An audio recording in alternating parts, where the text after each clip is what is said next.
you gotta maintain your focus.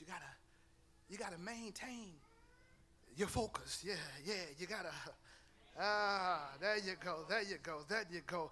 Look at verse 30 with me. 29 says, and Peter got down out of the boat. He walked on the water and came toward Jesus. Verse 30 says, but when he saw the wind, he was afraid, beginning to sink, cried out, Lord, save me. Oh, man, y'all see what's happening? Peter has been blessed by God in the storm to do what he wouldn't have been able to do without the storm. Are you with me? The miracle is that he's walking on water in the storm. And so there's a blessing in the storm. Now, he's walking on the water toward Jesus. The Bible says that he looks at the wind. Peter, he looks. Why are you looking at the wind and Jesus is in front of you? He looks at the wind. And when he looks at his circumstances, take his eyes off Christ and put them on his circumstance, the Bible says that he began to go down.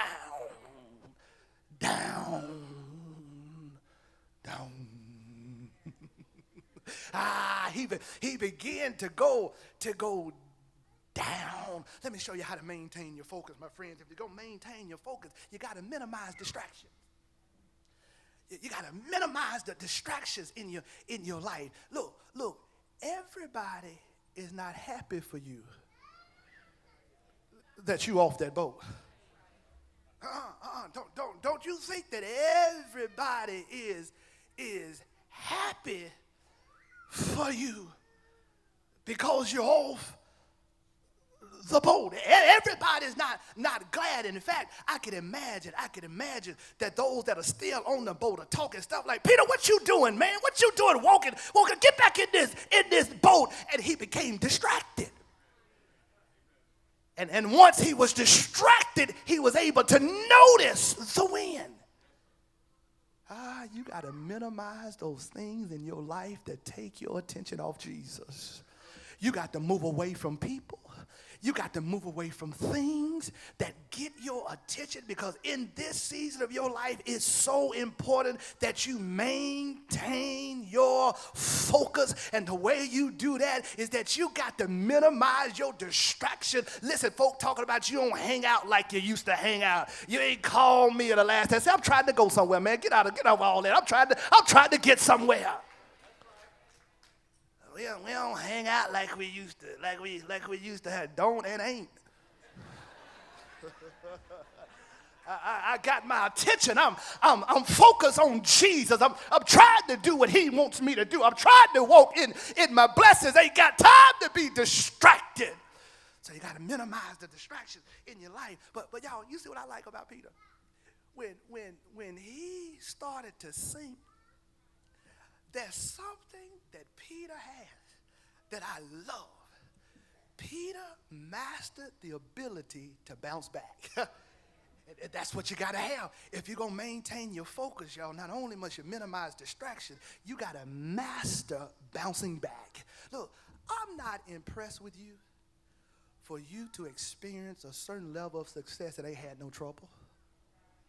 That don't impress me at all. I mean, you walking around here like you all that a bag of potato chips, ain't never been through nothing. That doesn't impress me at all. But what impresses me is when a joker has to go through all kind of obstacles. When a joker falls down but get back up. When a person is lied on but keeps on walking. When a person, somebody turned their back on you, you keep on. Look, what impresses me when you can fall down and bounce back up. When you can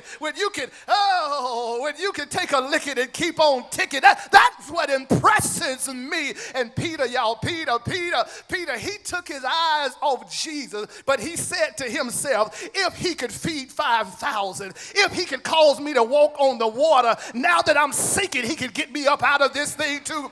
And I came by the Westport Church today to tell somebody you might feel like you sinking, going down for the last time. But I dare you to do like Peter did. Throw your head back and say, Lord, help me. Only 3 words. He prayed a prayer. Lord, help me. Sick in your body. Lord, help me. Marriage falling apart. Lord, help me. They got no money. Lord, help. Throw your head back and just say, Lord, help me. Oh, say it like you mean it. Lord, help me. 3 words.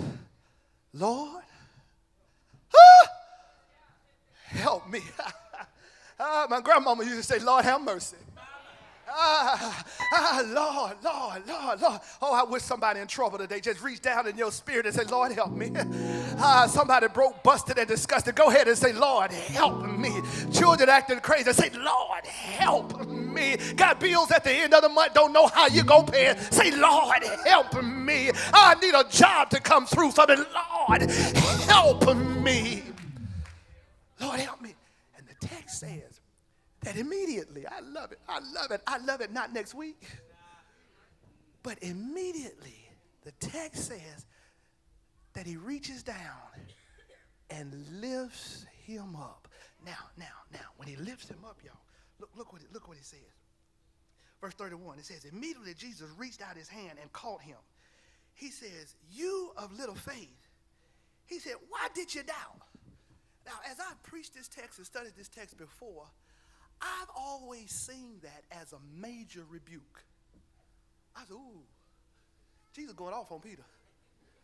Yeah, I always seen it as a major rebuke. But as I prepared this time, the Lord gave me fresh eyes on it. I always thought he was going like, you a little faith. Why do you doubt? I don't believe that's how God did it. I believe Peter is sinking. And Jesus with a little grin on his face, reach down and say, you a little faith, why did you doubt? Why you say that, Pastor? Because watch this, y'all. The text says that Peter only had a little faith. Jesus said it said, you of little faith. But let me show you what a little faith would do. All he had was a little faith. But it was enough to cause him to walk on the water. Just a little faith will get you walking on water. And so what I believe Jesus was, not a harsh rebuke, I believe Jesus was trying to get him to see that a little faith got that type of miracle. What if you just held on a little while longer? Imagine what I could have done in your life. You a little faith. Well, why did you doubt? Peter, you were on your way somewhere. Tell your neighbors, all you need is a little bit. All you need is a little bit. Don't you dare give in. Don't you dare throw in the towel. Just a little faith. A little faith to get you where you need to be. Y'all, I'm through. Got to go to the house. Last thing I want to tell you before I go is that if you're going to get a blessing out of this struggle, you gotta manage your fear. Yeah, you got to move out on. Yeah. And then you got to maintain your focus. The last thing I tell you, I'm out of here, y'all. I probably got to go. You got to marvel at his favor.